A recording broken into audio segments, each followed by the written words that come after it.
Did you know that kinky wellness is integral to your self-development?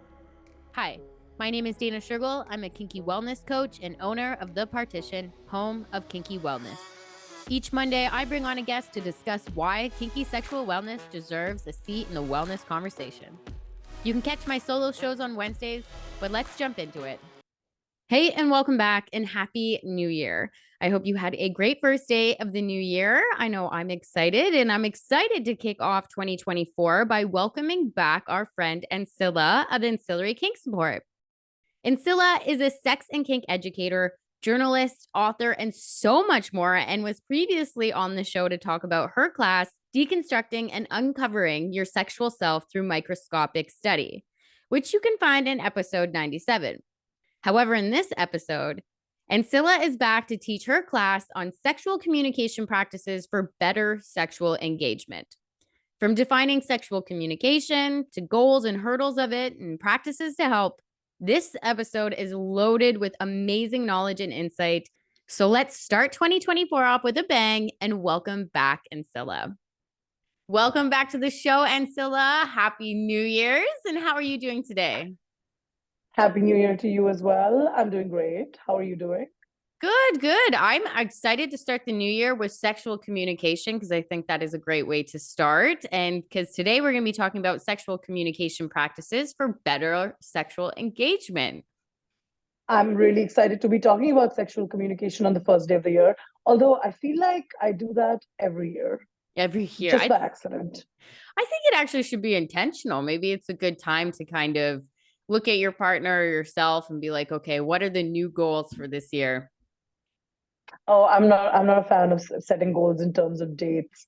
I'm so irritated by New Year's resolutions that I always start like new workouts 2 weeks before the new year, just because I want to be deliberately contrarian.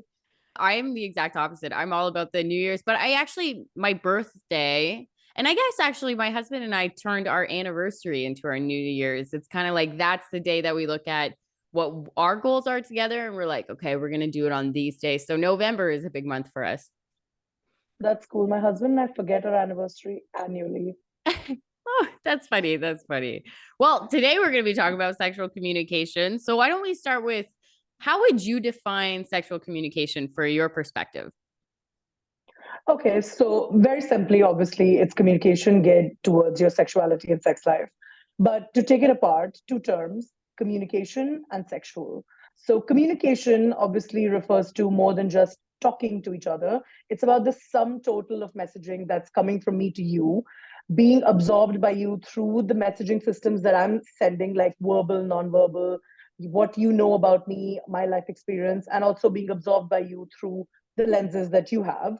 Therefore, not all communication is necessarily effective or good, which is where the term sexual sort of comes in. So, sexual defines what is the goal of this communication. And within it, for each person, I guess you have to see what are your sexual goals or your sexual goals with regard to another person. And therefore, sexual communication would be communication that pertains to your sex life or your sexuality that meets its goals. Absolutely. And I like that you mentioned it's just not just communication, it is goals. It's like, how are we going to do this? I think people don't add that, or they might not think it's that big of a deal when they're talking about sex. I mean, I suppose it's also, we don't understand communication very well. We love to use the term very often, but one of the primary components of communication is clarity, right? So, Mm. how do you assert clarity if you don't know what exactly you're being clear to the goal of? Yeah. So, what would be some examples of goals that you could do through sexual communication? First of all, obviously the goals are different for all people, but there are some general goals that are defined. For instance, maximizing the pleasure of all parties involved. That's one of the goals that you want to achieve. Then there's enabling the pleasure of discovery, which is, we don't always have to communicate to the end of, can I get this through you? Can I get that through you? It's also to the goal of finding out things about each other, and enjoying the process of discovery is really important to that.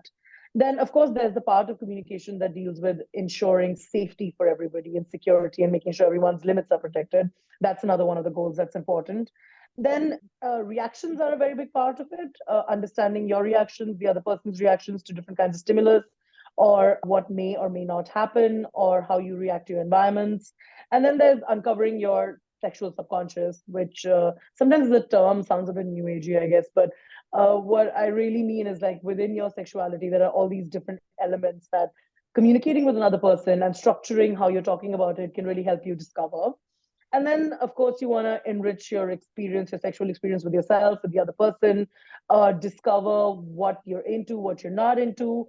And then ultimately, when you continue to communicate with the same person over and over again, you develop like a language that's unique to you. And that, I suppose, is like the ultimate goal to me, is developing a unique language and system of communication with each partner, each person, whoever you're engaging with. Obviously, in short-term relationships, sometimes this is not as easy to do, but in longer-term relationships, that tends to be the goal for me.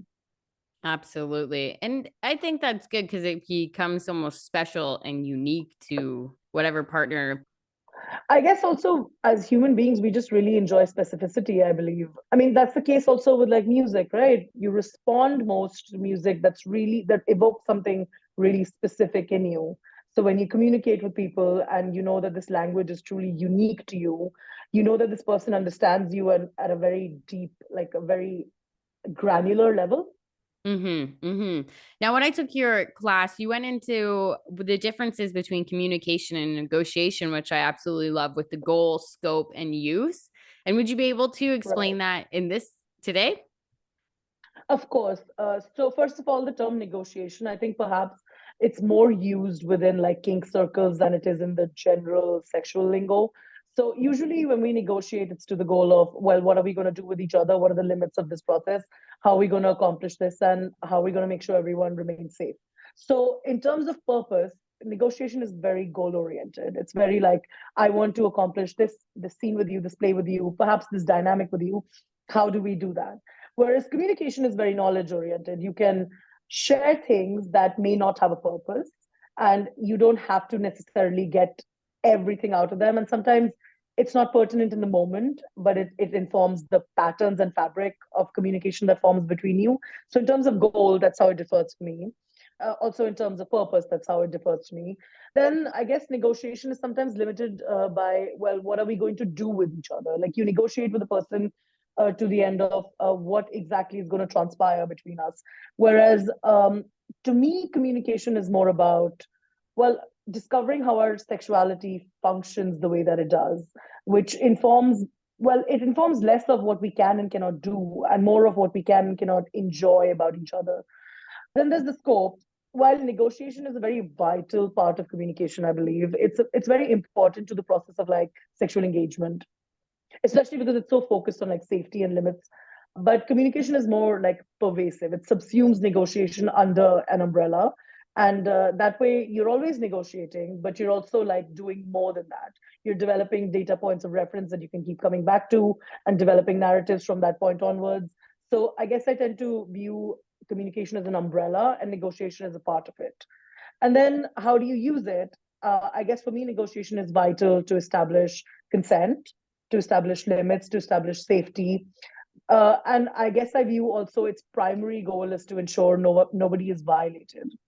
Whereas with communication, I guess my goal is to establish clarity as well as security and to understand how your systems of sexuality function with one another and to alter them as it goes forward. And alteration is important to altering the process of negotiation as well.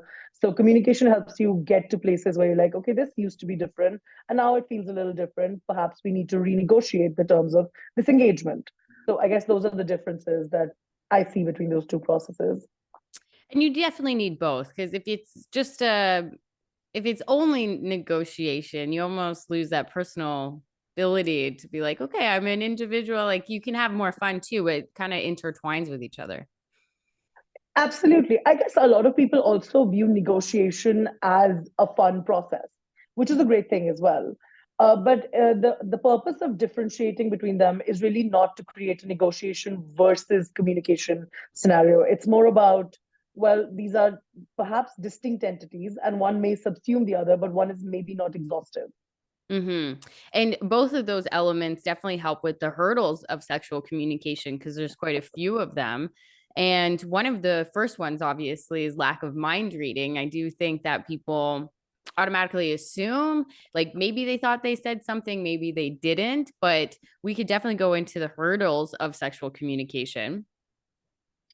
Yeah, I guess there are a lot of hurdles to good communication in general, but when it comes to sexuality, there are so many layers that those hurdles become really confusing to take apart. So the lack of mind reading, to me, it's sort of primary when it comes to, especially like kink settings, I guess, but maybe my sexual experience is also sequestered into that area. So I view everything slightly in kink terms, maybe.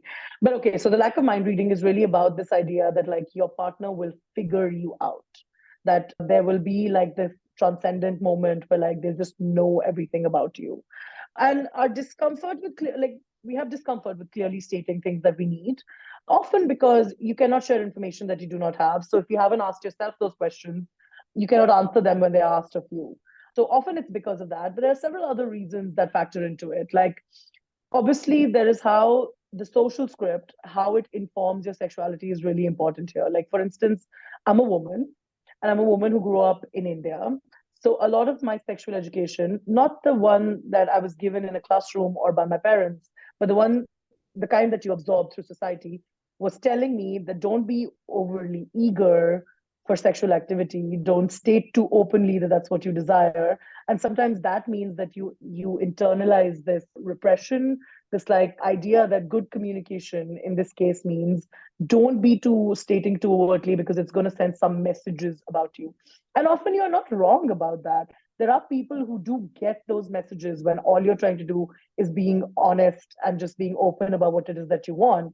So it's not an understandable problem. It's a very it's something that will happen naturally in a place where rape culture dictates so much of the social sexual script. So sometimes that's what factors into making you less open. And then there's like, there's this thing where you don't want to take ownership of your actions, where you're like, I want to do it, but I also don't want to seem like I want to do it. So if I just insinuate, or if I just make it your idea instead, or I try to gently nudge you towards something, then I won't quite be responsible. And then when I enjoy it, it can just be like this thing you helped me discover, or this thing that you got me to, but it wasn't like my idea, right? So sometimes it's that. And then, of course, there's the extremely noxious idea that, well, when you're really in love with someone, or you're truly compatible, or you're really connected to someone, they will just know. This is very common, I guess, in kink circles, is what I was talking about earlier, is that people think that the perfect top or the perfect dominant is the person who just knows, they just know what you need and everything that's, and it's like this very romanticized idea of what compatibility means.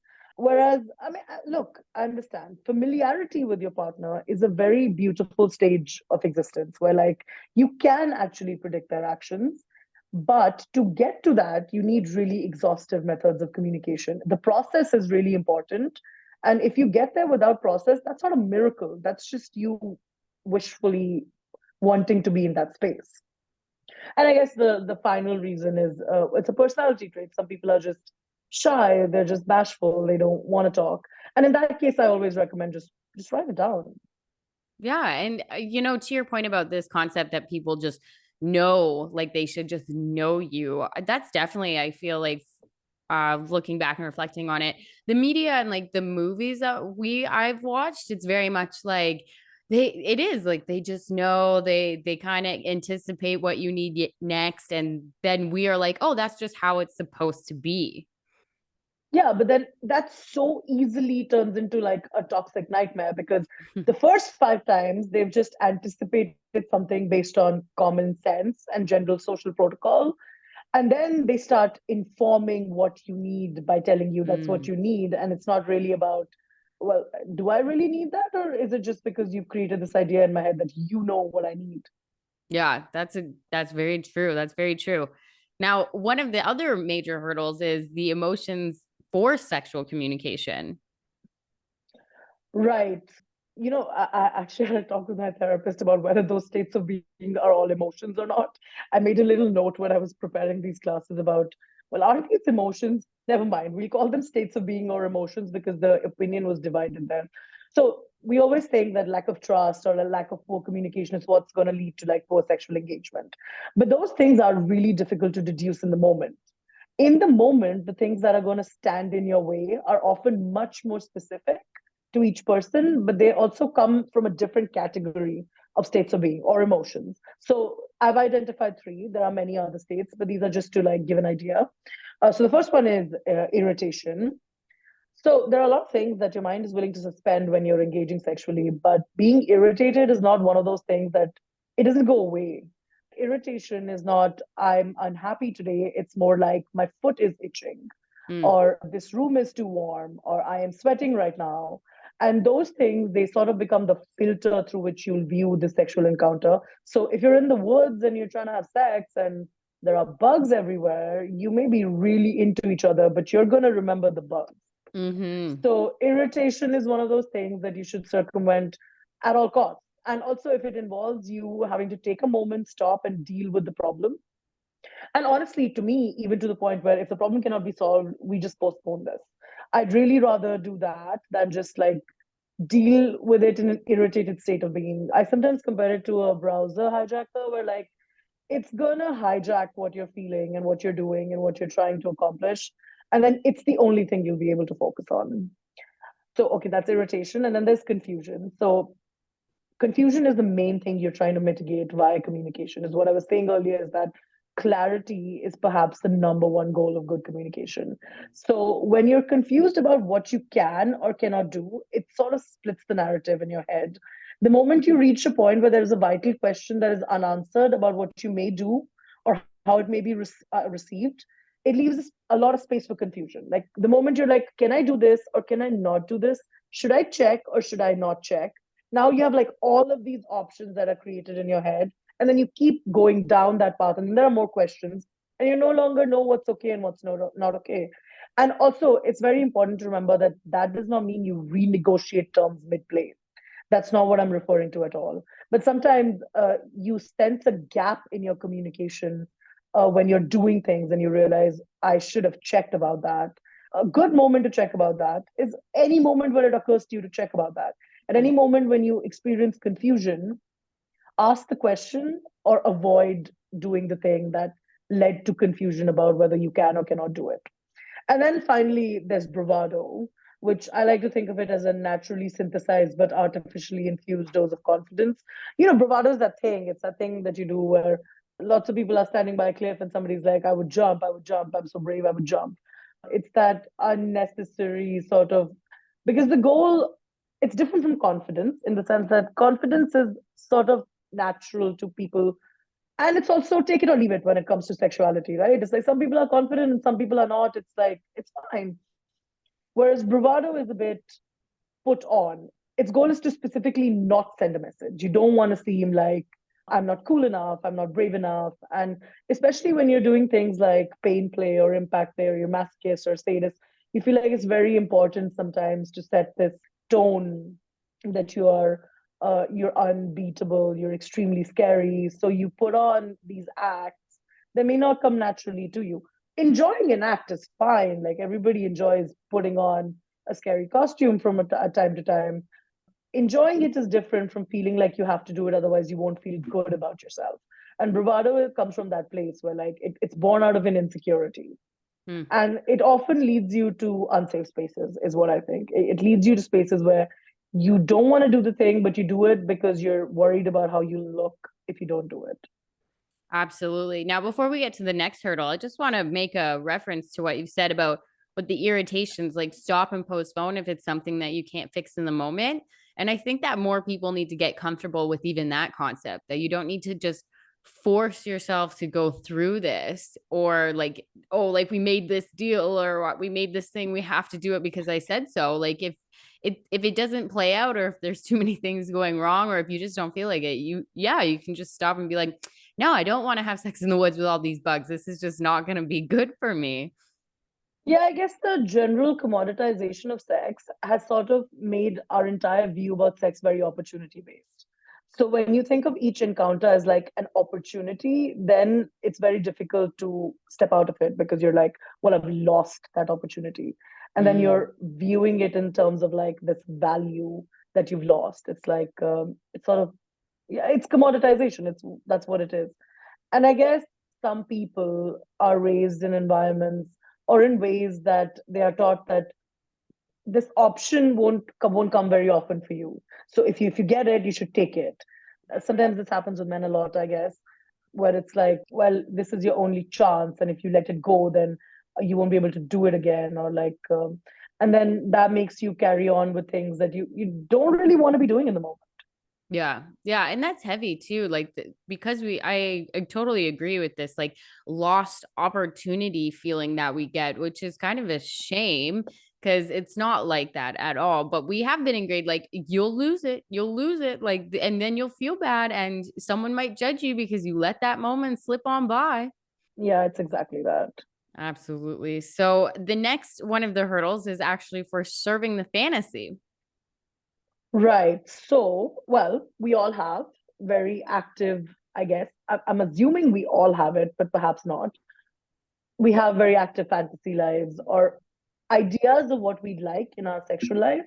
And even if you're very experienced or even if you've done a lot of things, when it comes to like the next person, the next thing, the next option, you have a lot of time to develop a fantasy because you have, well, first of all, you are your primary sexual relationship. So all of fantasy comes from your sexual relationship with yourself. Whereas in reality, when you're engaging with another person, their reactions and the entirety of their sexual reality is also interacting with what you're doing.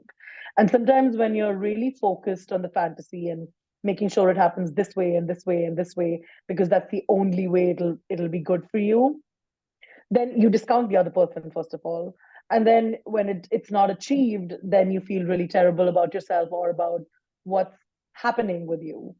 So we are somewhat conditioned to serve the fantasy because the fantasy develops before the reality. It's like it's the first idea we have about things. So if you want to do something with another person, at first you'll think about how it will be, and that's your primary idea. So when the other person becomes introduced into the situation, then it's difficult to let go of that fantasy. So how seriously do you want to take the fantasy, and how much do you want to adhere to it is an important question to ask. And also there are hurdles to serving the fantasy and like things that come out of it that are not really great for like your relationship or your sexual communication with another person. For example, you may have dissatisfaction with your partner because they're not serving the fantasy, and they may have no idea that what's causing the dissatisfaction is that you're not serving the fantasy. And then when you're not able to communicate that to them, because you may not even realize what you're really doing is trying to get them to live up to this ideal idea in your head, then it'll cause problems between you because they will think that they did something wrong. You will maybe even believe they did something wrong. And then I guess there's the idea that sex, once it starts, communication stops. I guess the concept of safe words sort of promote this a little bit. Again, just to disclaim though, I'm not dissing safe words. I think they're great. But sometimes when we don't think about it deeply enough, we don't realize that your safe word is intended to make things come to a hard stop so that if you need to like pull an emergency exit, that's what it's there for, or to indicate that you need to slow this down, or that maybe even to indicate that everything's good. But the existence of safe words doesn't mean all your other words do not exist. Hmm. So if there are other things you need to say, you should just say them in the moment. And sometimes we don't say them because it'll like ruin the flow. Like, there's this idea of the flow, right? It's part of a fantastical idea as well, at least in my view of it. It's like we think everything's just gonna naturally like a river, like the way it does in movies or in music videos. And honestly, I'm not saying that doesn't happen also, because sometimes you do get into a flow state when it comes to sexual encounters. But that also doesn't just happen. It happens after a period of time. So like it happens after you've thoroughly deconstructed the fantasy, adapted it into reality, done it a few times maybe, and then you naturally get to a place where you'll be in a flow state. So like if you're doing something new, for example, whenever my partner and I do something new, we are very exhaustive about like communicating what's happening.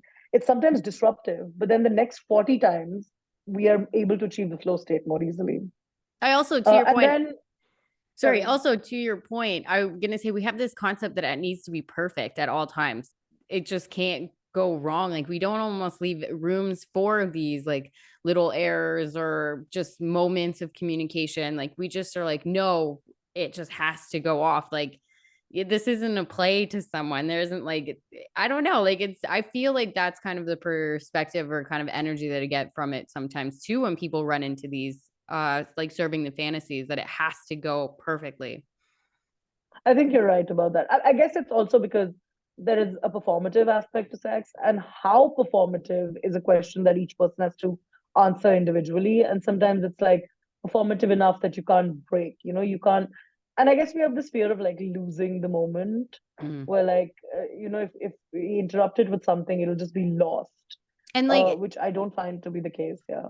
yeah, I was gonna say we feel like we'll lose it, but we forget that we are also given the option to build it back up. Like we can pause and then kind of put that back on the gear and being like, okay, let's build it back up. I don't know. We get into this like, oh, it's the moment's lost. I can't ever get it back. But it's like, no, you can just pause, say what you need to say, and then kind of go back to it and rework it back up. Also, the pause itself is a moment as well, right? Like, okay, when you're in a sexual state, perhaps you're very focused on your pleasure, or you're focused on connection or intimacy. However, when you take a pause to communicate something that you really needed to say, that's a moment, that's a win for your communication style. So, like, it's not unnecessary. It's also not building back. It's just, you're just serving a different goal for that moment. And that's all right. It's still a win, honestly. Mm-hmm. Mm-hmm. Right. So the last one in serving the fantasy is being sexually pedantic. Now, I don't want to point at people, but it's like very often cishet dominants that have this problem where, like, they're like, okay, I want these 11 things, but I can give you 10. So that one thing that I can't give you is all that matters. And your entire pleasure then hinges on the one thing you cannot get. I mean, if you want to do that and your partners are fine with it, it's really none of my business. But I find, because people's partners talk to me, that they do have many problems with it that they don't discuss with their dominant partners often, because they're like, I have to be, well, again, it's about perfection, but it's also about being made to feel like their entire pleasure hinges on the one thing that you cannot do, you cannot give, you won't push boundaries. And sometimes it's just so easy to take advantage of people through this route. It's so easy to coerce consent using this idea that, like, you have to be my submissive this way, and these are the 12 components that go into it, and if you don't give me one, then you're failing entirely. And I guess that's what I mean by sexually pedantic. Absolutely.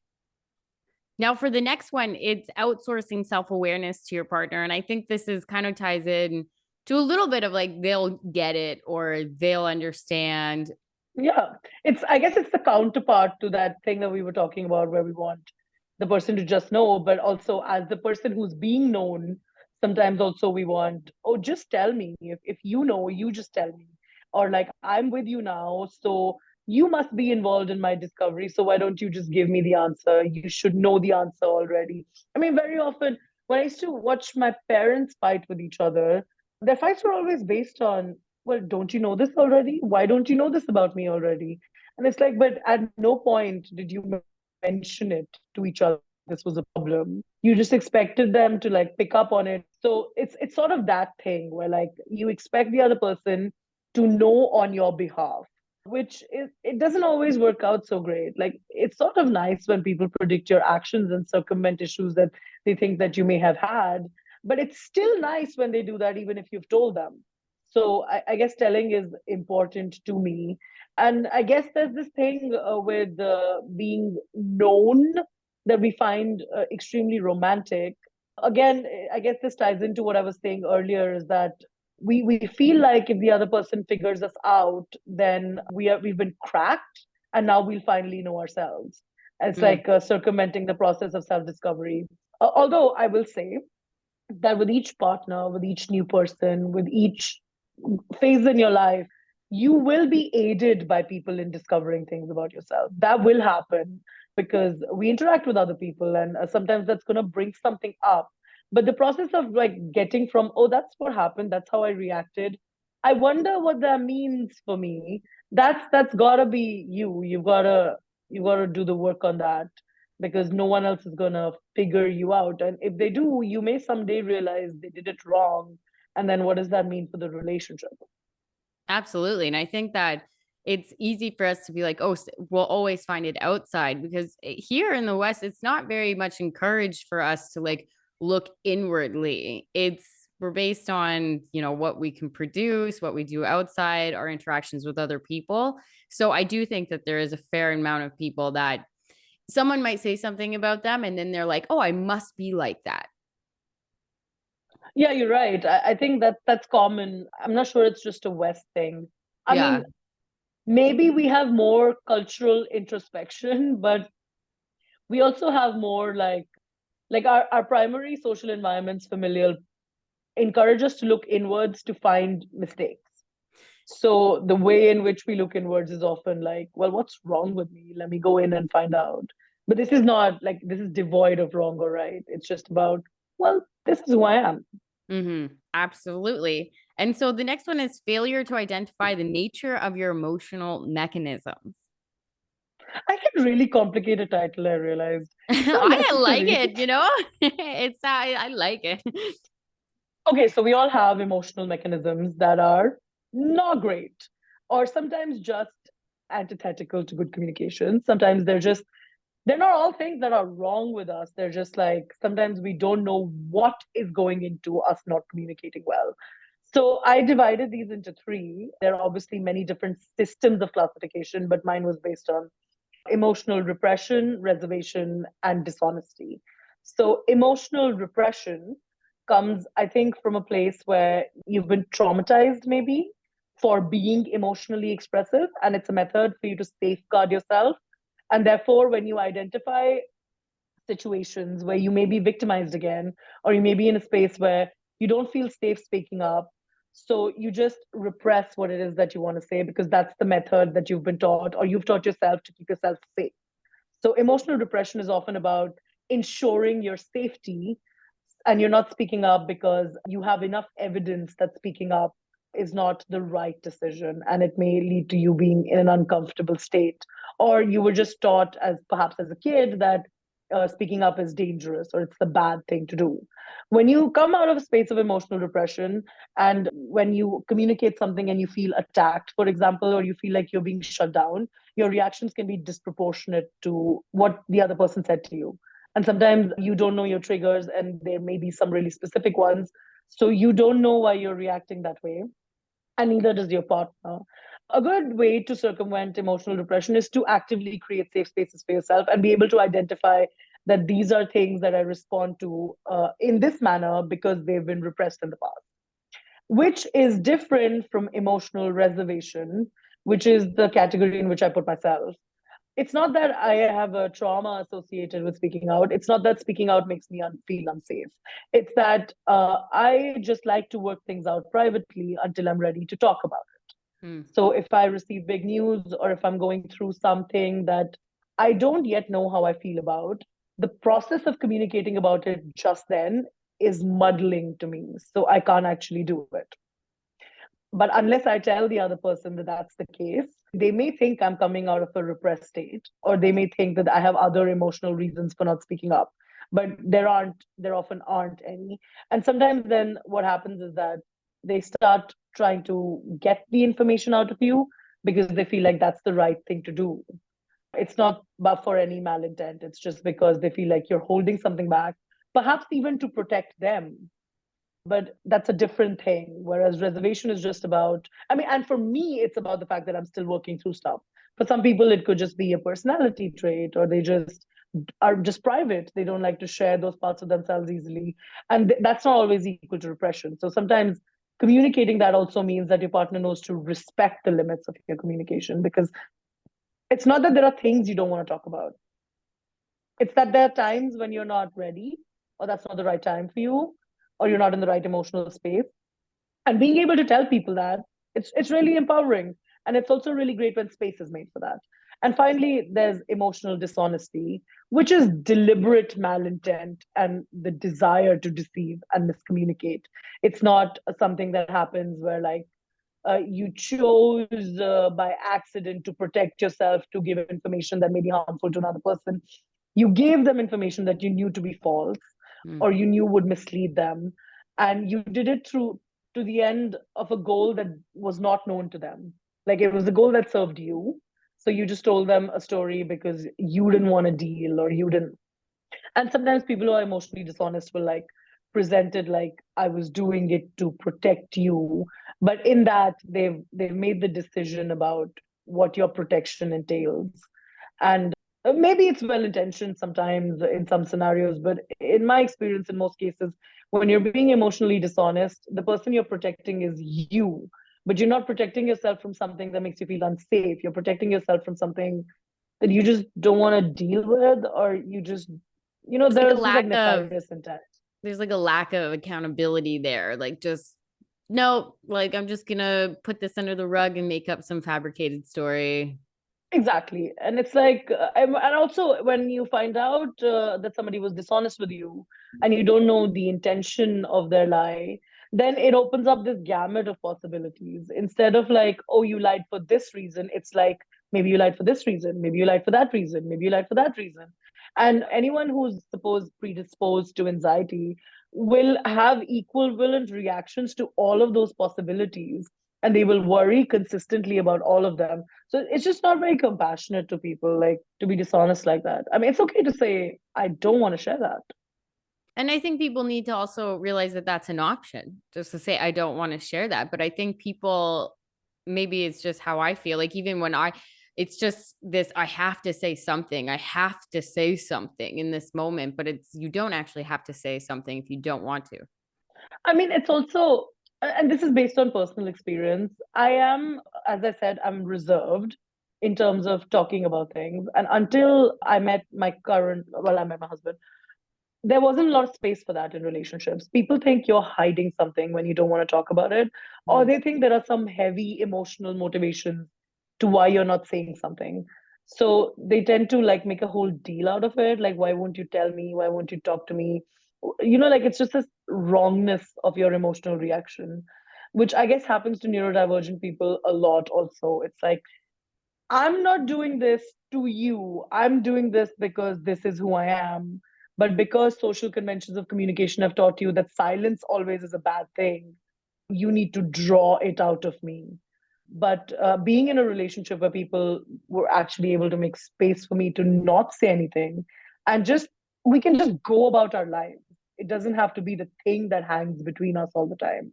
And that's been really amazing. Well, that's quite beautiful. It is. Yeah, that's exciting. And it's true because I think that there's always this concept that the person that's quieter needs to change more than the person that's more louder, I guess, a little bit. There's this sense of like, no, you have to speak more, talk more, share more. Like, you have to give more instead of the person that's always sharing always. They can draw back and just listen or just, be like, they trust that the other person knows how to take care of themselves to some degree. That's a very good point. I never thought about it, but yeah, that's a really good point. Yeah, we do have this expectation that the person who's quieter or just like reserved is obviously like wrong somewhere. Like there's Yeah. obviously something wrong that's holding them back. That's the reason. And if you just fix that problem, then they'll be fixed. Well, I And think, then I, sorry, I was going to say, I think that's because I was the person that was the loud one, that I would go up to people and I realized that I would try to draw things out of people, not realizing that it's actually me who needs to take a step back and just let people be, like, be chill. And when I saw that, I was like, oh shit. And it changed and it helped a lot of relationship problems that I was having even with my friends, because I was like, I don't have to be so on top of everybody all the time. But yeah, I definitely think that it's something that is, at least in my environment, it was kind of a pushed on, like, you have to draw it out of them. This is you helping them, you're helping them, because I really believed I was helping them, but I realized no, some people are just quiet. I believe that you were helping them. Yeah. Because actually, I'm not a quiet person. I'm just a private person. Mm-hmm, And when it mm-hmm. comes to stuff that I'm working through, I'll tell you in a year or two. But for now, I got to work through it. And I just don't need the noise. Yeah. It's not productive to me. And that's just what it is. It's not that I don't want to hear your opinion. It's just that we're not at the opinion stage yet. Yes. And that's the thing, there's stages to it. Like, people forget, like, in some stages take longer than others, and it's just up to the individual. Yeah, that's exactly it. Wonderful. Well, now we've got through like the hurdles of what we have, and like those were really well laid out, and I absolutely love them. So now we have the practices to help those type of things when we move forward. Yes, we can start with the practices. The first one is called body mapping. I keep crediting myself with coming up for it, though I didn't check whether anyone else ever did. Maybe people have talked about it before. Okay, so it's a bit of a difficult concept to grasp, but I'm going to try to be comprehensive. So we often communicate what we want sexually in extremely binary terms. Like, I like this, I don't like this. This is good, this is bad. I want this, I don't want this. It's very this or that. And how that translates into our negotiation processes or our communication processes, that we talk about things in terms of likes and limits. Body mapping is about talking about things in terms of reactions instead. So we have sexual memory, which is mental, and we have sexual memory, which is physical. But as human beings, our most powerful memories are emotional. So our sexual emotional memory is also located in our body in ways that are really specific sometimes. So the example that I always use to explain this to people is that, well, there's a spot on my back at which somebody once hit me when I wasn't expecting it. And it wasn't during play or anything. And it really set off like this assault trigger in me. So I turned around and tried to push them off me. Now, I'm really into stingy pain when it comes to like the back of my body. And this is a very small area. So you're gonna hit it at some point. And even if I draw like circle around it, just to indicate that this is, this is like a limit, don't go here, the chances of like you accomplishing that require a really high level of skill, almost an unfair level of skill, honestly. It's a very, very small area. So when you hit it, inevitably, it's going to change my mood. It's Mm. going to change how I'm reacting to the pain. And when you sense a change in my reaction, you will think, well, is something wrong or what happened? Or you may not even know that there's something to discuss there. But if you know exactly why I am reacting the way that I'm reacting, you understand my body much better. So, as my partner, you understand my body much better. But as the person that I am, I know how to explain my body much better as well. Because there are like these little coordinates all over you that are not likes, they're not limits. They just govern how you are reacting to things. And sometimes they're like interspersed with things you like, and they also like the narrative about them continues to change, right? Like as you build a relationship with your body and as it changes as you get older, as you have more sexual influences, the story associated with those parts of your body is also going to keep changing. Places that were once sort of fraught with maybe a history may become erogenous, and knowing all of those things will help you as my partner and me as myself understand my reactions better. And if I keep like updating this information about myself, then I don't have to every single time dig back.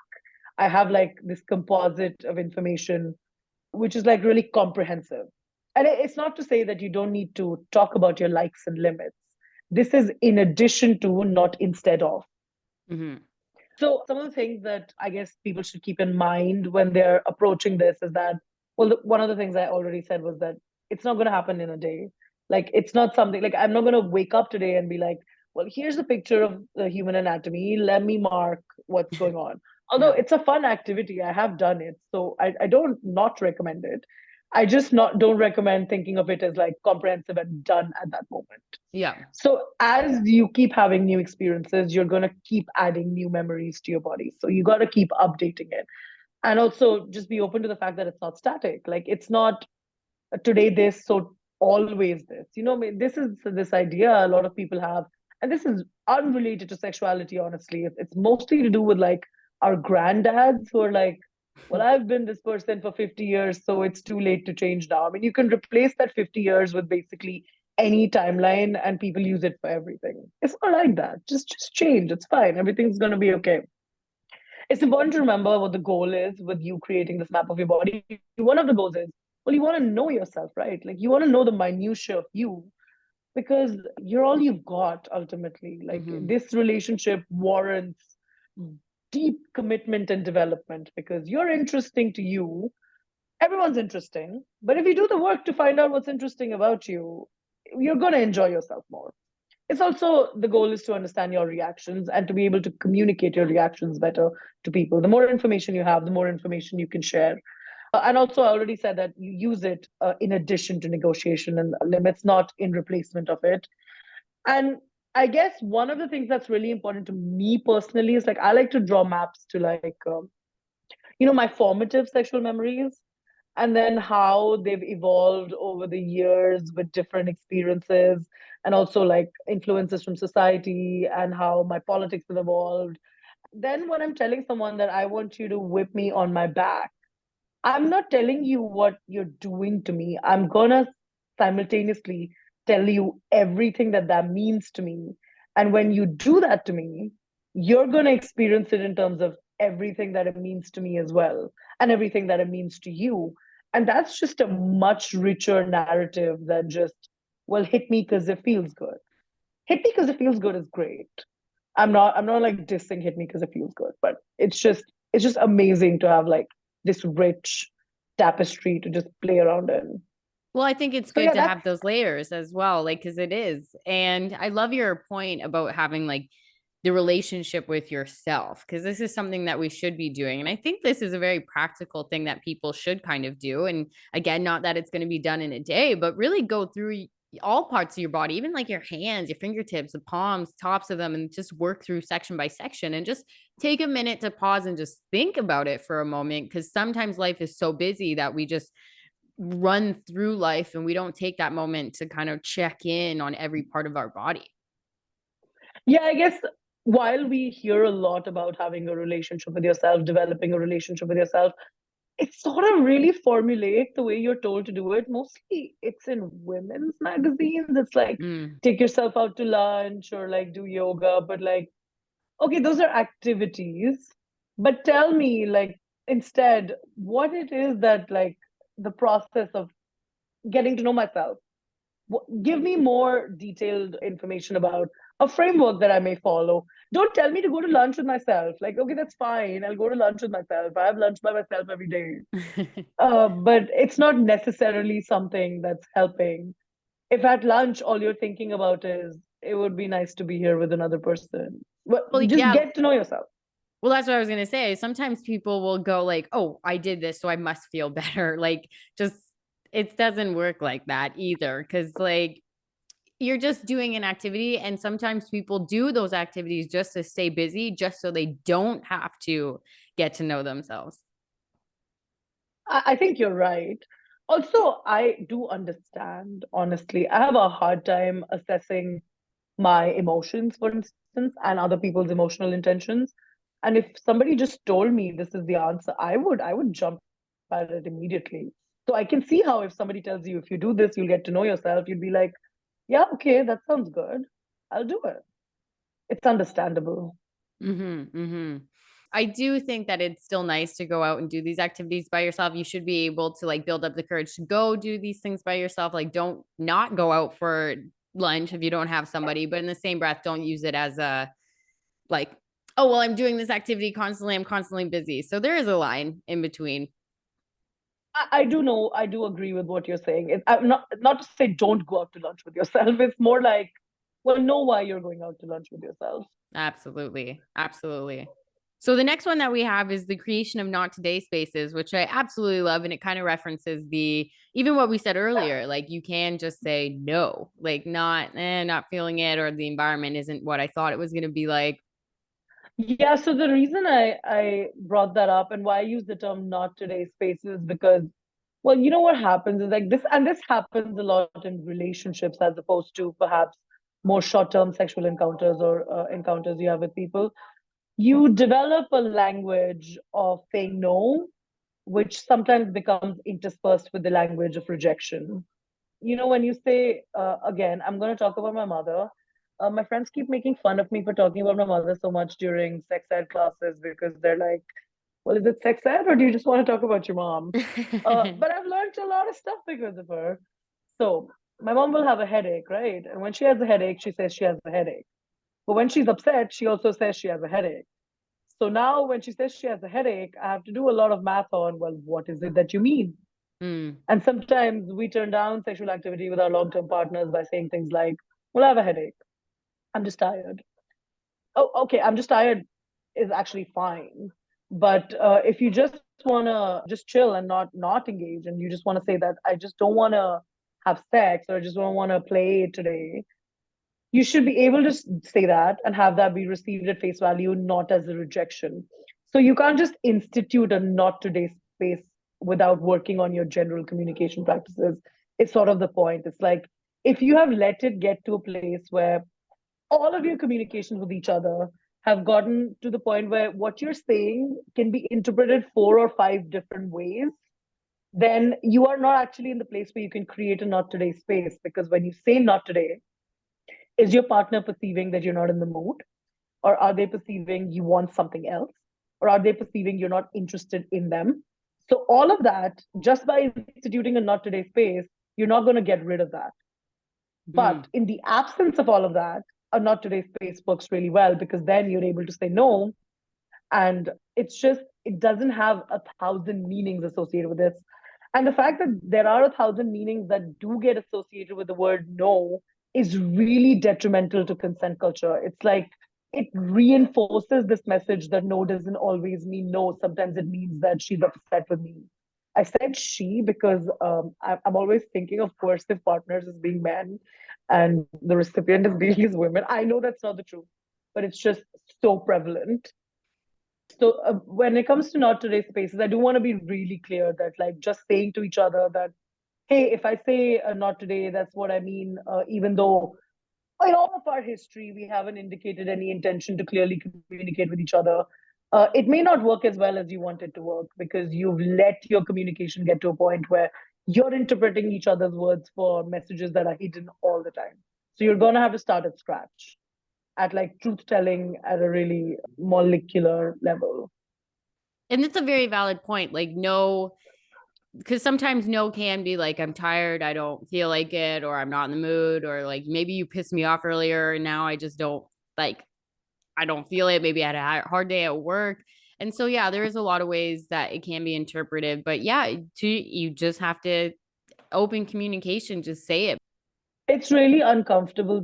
So sometimes there are like more parties that get damaged by this than you realize. Like sometimes you have this kind of communication style between each other where like you express, you withhold or express yourself sexually because of how you feel about the relationship.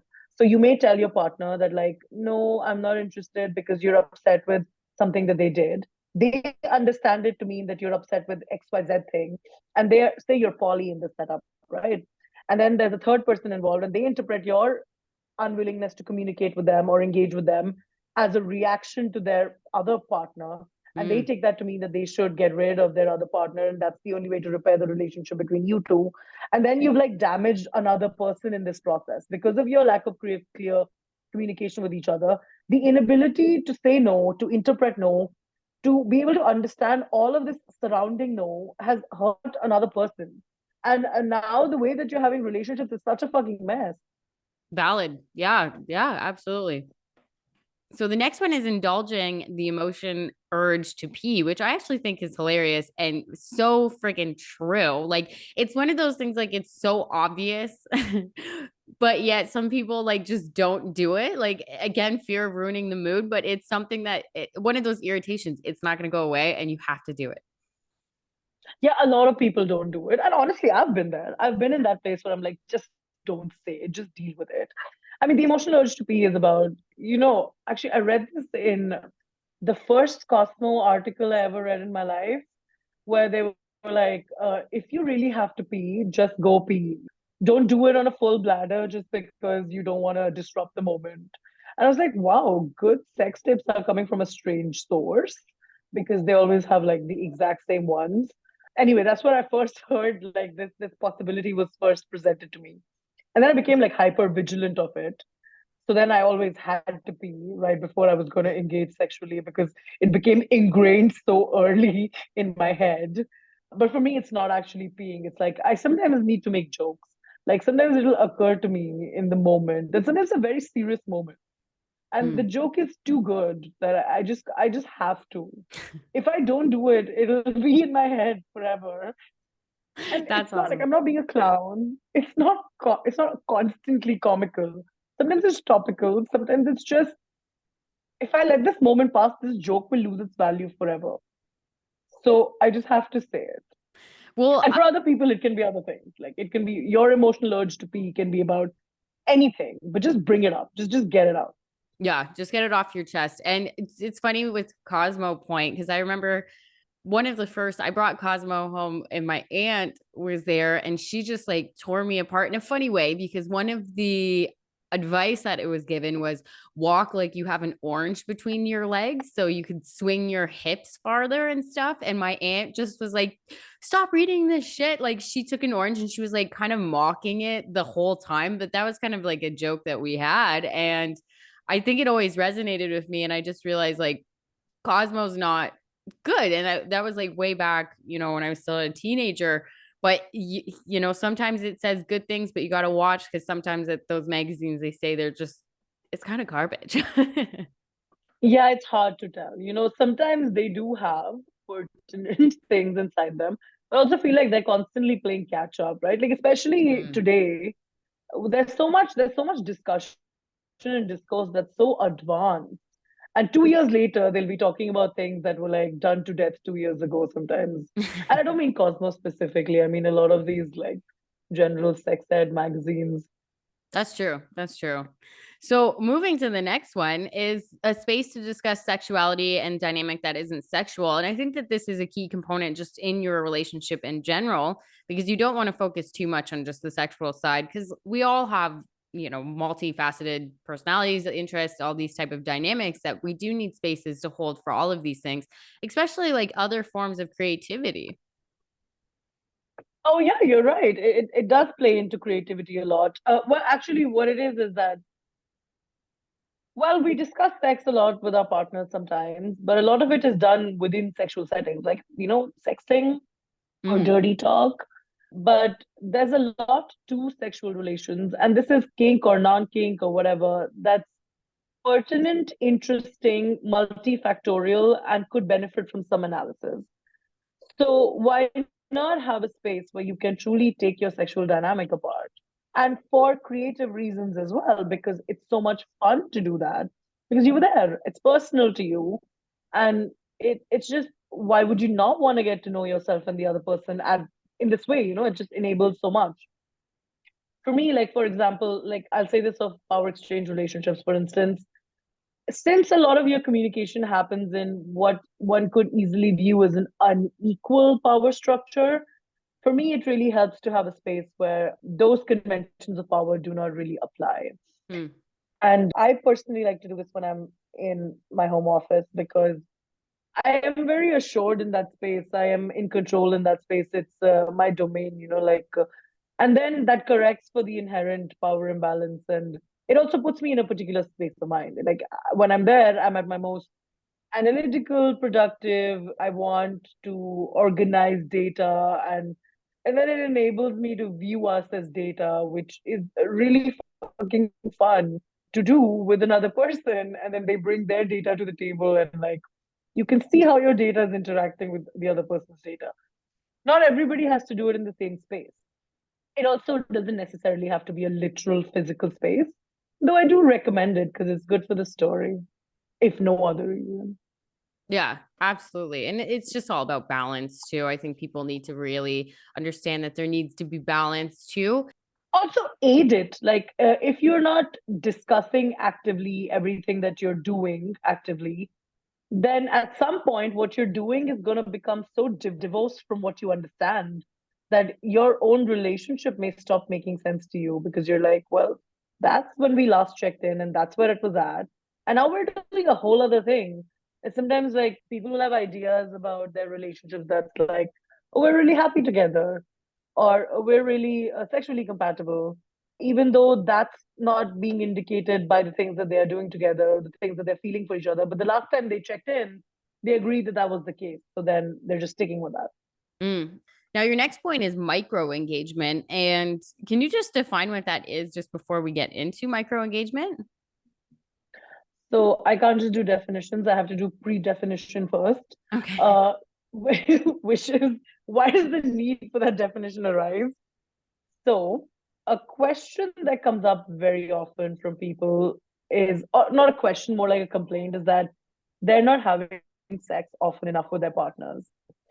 And in that, it becomes really difficult to define, well, what do you consider sex? Hmm. What has to happen for you to think that sex has happened? As much as we all love to talk about divorcing our understanding of sex from PIV and like heteronormative ideas of sexuality, we keep coming back to it ourselves in that we define it as well. It didn't come to a completion of sorts. Sometimes it's penetration, sometimes it's orgasms, sometimes it's like a whole production that has to happen for you to consider that you've had sex. But when it keeps coming back to PIV, you're like, well, we are doing that often enough, but it doesn't feel like we're having a lot of sex. So what's really missing there? What's really missing is like you consistently engaging with one another sexually, you engaging in like smaller ways through time as opposed to, through performances, through acts, through incidents. Now, obviously, this is not possible in every relationship. It's also not possible for all people. And some people may genuinely actually prefer the incident based style of engagement. But for me, I find I'm way more sexually satisfied when we continue to be sexual towards each other, bring things up, touch in some ways, flirt, insinuate. And this is incorporated really specifically based on how you engage with each other sexually, right? Like what you do in your sexual relationship will inform it. Like, for instance, for me, if you just have like 2 minutes and you choke me, that's extremely hot, way hotter than if we had penetrative intercourse. Like, Yeah. so it's that consistent. It also informs the other person that you're like, well, I'm continuing to think about you. I'm continuing to desire you. I want to do this stuff with you. Plus, it's fun. It's like fun to go through your day with just sort of like a sexual tinge. And I think that's what it is. You got to build it up too. I think that there are a lot of opportunities to build that sexual tension and just be flirtatious. And everyone likes that. Like everyone likes the little flirty comments. Like it gives you, a little blush to the cheeks and you just get all giddy a little bit. And it brings on that like fun, positive energy. And especially if you're having a bad day and someone says, like, you look hot, or there's like a flirty message that you get, it's going to brighten your day. Also, over time, it's going to develop into a pretty substantial narrative. Like, you may start with you look hot today or just pull your hair a little, but eventually when the sexual dynamic between you is evolved enough or developed enough that there's so much stuff, it's going to be really specific the way you micro engage with each other. It's going to really indicate, well, this is what I'm feeling, it's about this in specific. It's just a lot of personal intimacy that you share consistently. And I think a lot of times also this also seems to happen a lot in like DS relationships where, you have a list of tasks and you have like rules and you have like play, but you don't feel it. You don't feel the thing. You don't feel the connection. Mm. And what's often really missing is that narrative that like that just the enjoyment of checking in with each other this way or performing these things to each other sort of spontaneously, just like as a regular part of your day. It's just fun. It's like snacking instead of eating. Yeah. You know what? I like it instead of like a grand meal. And there's a lot of people that like little snacks throughout the whole day instead of just eating a whole large meal. So this could be the same thing. Do both. Yeah. When it comes to love and sexuality, I'm extremely pro decadence. It just it seems to me that those are the spheres where it makes most sense. Absolutely. Well, these were all great practices to help with communication. And really, the last one is just debugging your communication practices, which are just some tips and practical ways that people can help themselves. Right. So also, debugging communication practices is not about solving your relationship problems. It's about solving the problems of communication that may arise between you. Hmm. So there are practices that are more specific to communication as opposed to if this happens, do this. So one of them is postulate scenarios to mitigate confusion, which is how do you decide what's pertinent to another person to tell them? How do you know what to share? How do you know what not to share doesn't really figure in my life, but maybe it does in yours. So you got to postulate scenarios like, okay, what if this happens? And what if that happens? And what if that happens? What information becomes pertinent because of these scenarios that you've postulated? And which kind of information are you often not giving the other person? It'll help you determine where the gaps are in your communication. Then there is identifying breakdowns of communication in the moment that they happen, and then taking note of the emotion you manifest in response to the breakdown of communication so that you know what happened and what it caused for you. And then you can like identify what caused the breakdown and also whether you are eager to avoid it and to what degree and how serious it is. Because sometimes there's a breakdown of communication, but your reaction is not very strong. Your reaction is not very strong, so you're like, how does it matter? But then it happens again and again and again and again. And then your reaction is no longer about the incident, it's about the pattern. And then your reaction will be a lot stronger. And then you'll do that thing where you're like, it happened then, it also happened then. And then when you bring it up in the moment, you'll be like, you did it that day, you also did it that day, you also did it that day. And then when you're talking to the other person, it feels like, okay, why are you piling on to me? If I was doing this, why didn't you point it out to me? So take note of what you're reacting to and how you're reacting, and then factor both of those things into fixing the breakdown of communication that is happening. The next one is following productive paths of reasoning as opposed to finding different paths to come to the same conclusion over and over again. So I think this is very common. I don't like the term overthinking, but this is how I define it. Overthinking is when you're coming to the same conclusion over and over again, you're just taking different routes to get there. So once you've identified the problem, like, and you know what the problem is, solutions are a good path, or trying to understand why it is the problem is a good path. But if you're routinely just coming to the same conclusion, like this is bad, this is bad, this is bad, for this reason, for this reason, for this reason, for this reason, you're not getting anywhere with solving the actual communication problem. You're just proving to yourself that, well, either I was right, or this is definitely bad, or I definitely don't like this. Or just sometimes it just becomes fun to like feed the insecurity, the frenzy, the anxiety. Like it just becomes fun to like to overthink, I guess. Then there is focusing on responsibility as opposed to placing blame. So really quickly, the way I do responsibility and blame is responsibility is for me to take for my actions. Blame is for me to give to your actions.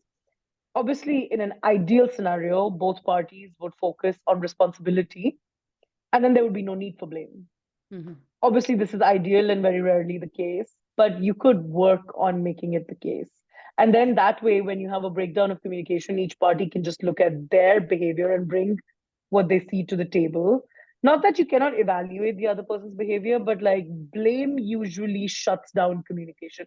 Look, also, it's really important that I qualify that sometimes blame is necessary because people are violating you. Sometimes blame is about the fact that they've transcended your boundaries. They've done something that is unconscionable. They're deliberately being predatory. In those situations, absolutely do not apply any communication practices. Just run.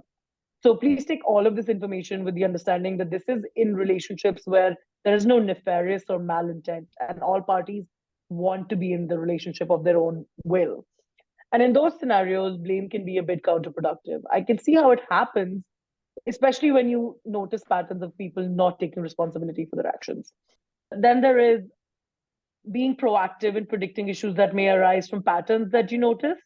So you are going to notice communication patterns with yourselves. Like, for example, if you have a tendency to close up in emotional response to something particular, you know that it's going to happen repeatedly. You don't have to disrupt all your patterns or become perfect.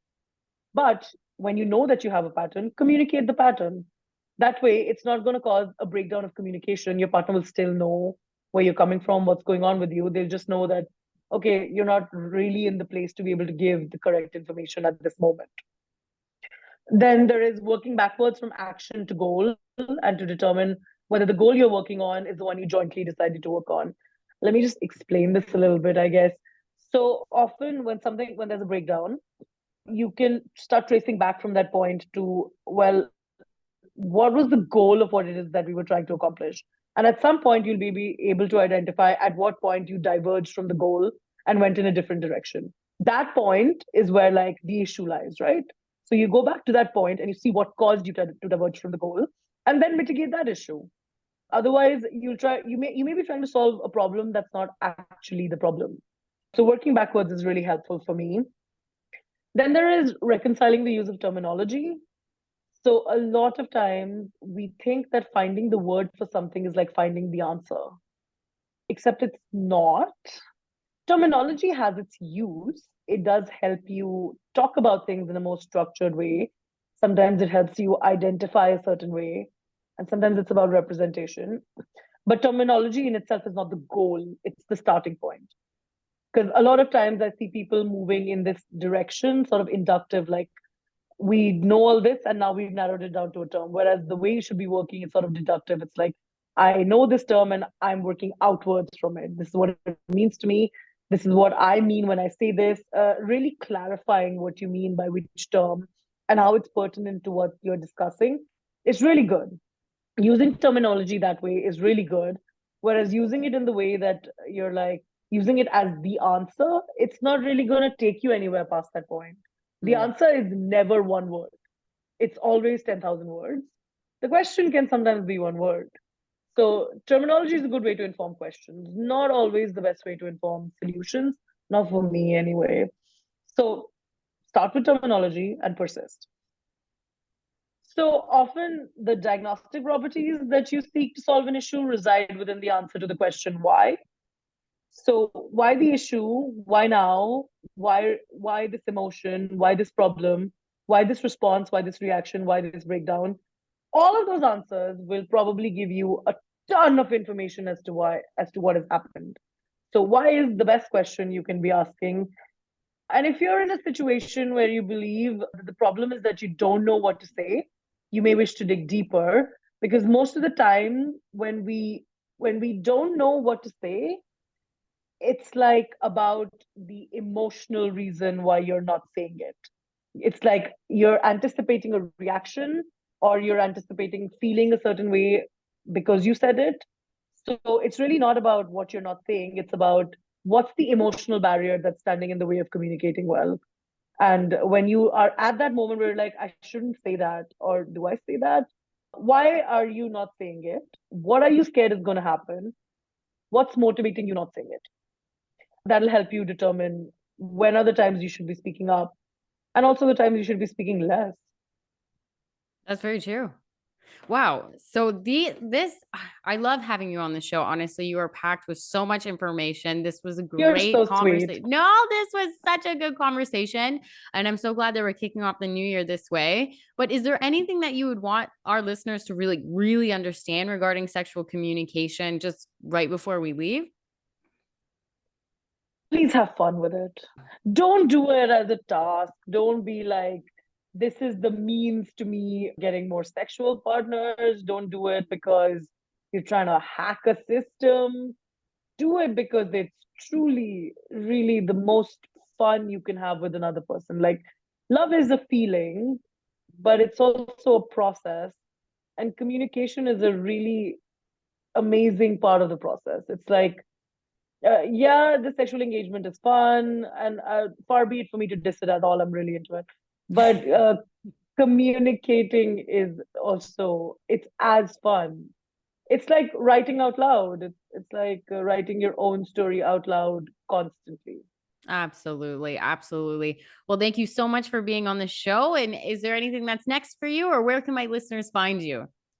What's next for me? I guess I'm doing a lot more events now in India, in person, teaching and workshops.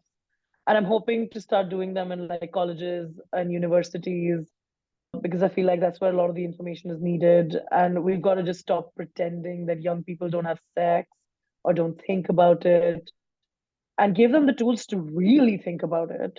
Like so much that it feels like homework. Like that's what's next for me. You can find me on my website. That's ancillary.kink.com. Also on Instagram at Ancillary Kink Support. And on FetLife, if you're on there, right there. And on my Patreon, where you can support my work and access all the stuff that I do.